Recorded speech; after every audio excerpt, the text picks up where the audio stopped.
Hey guys, today I'm going to be showing you guys how to make my iced coffee from home.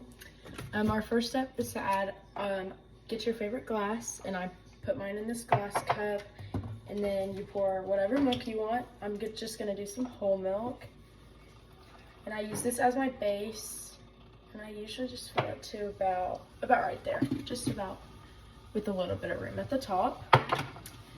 The next thing we're going to do is I've got my hot water boiling, and I'm gonna get my espresso ready. So I just use this little silicone cup. You can basically use whatever container you need. And I use the Nescafe, the blonde roast. And I just do 2 teaspoons of that and put it in that container. The next thing, to add a little flavor and sweetness, I do some brown sugar.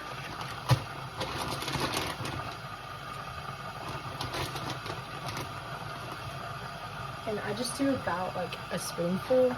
You can kind of eyeball this and do however much you want. Perfect. And then I kind of stir that around just to kind of break up the brown sugar because sometimes it can clump. Just like that.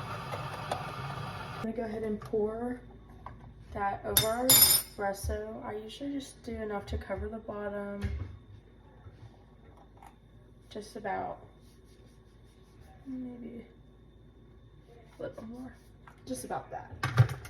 And then from there, once you've got that mixed, I go ahead and go in with my electronic little hand whisker, and I just do that until it becomes fluffy, and it becomes a little bit lighter, and it just makes the coffee a little bit thicker.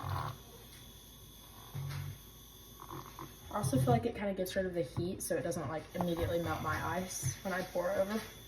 And once that is a little bit whisked, now we're gonna make our topping. I just do like a homemade cold foam. So I just get another cup, just whatever you need. I just use this almond and coconut creamer. It's just vanilla. I just do, really you can eyeball these. I just do about a splash of that. And then I use usually just like a flavored creamer, and I'm gonna use this almond milk. It's the pumpkin spice one. And you can just add a splash of this as well, just about like that.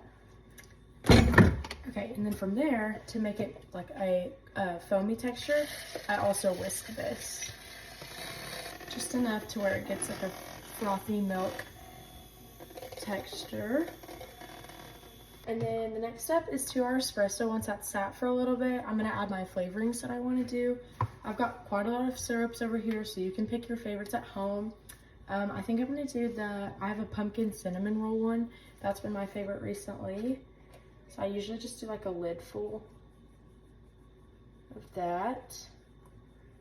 And these are from TJ Maxx, so they're not the best, so you kind of have to add a lot, but usually with some other coffee syrups, a little goes a very long way.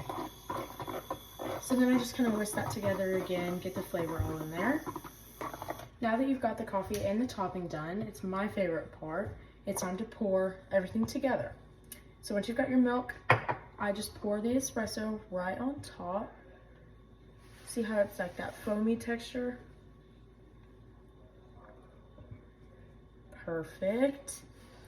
And then I go ahead and pour our cold foam topping right on top. And sometimes it kind of gets fluffy, a little too fluffy. So then you have to like go really slow. Yeah, and you'll have a little bit of leftover, but that's kind of how I like it because it's really good. And then there you have it. There's your iced coffee.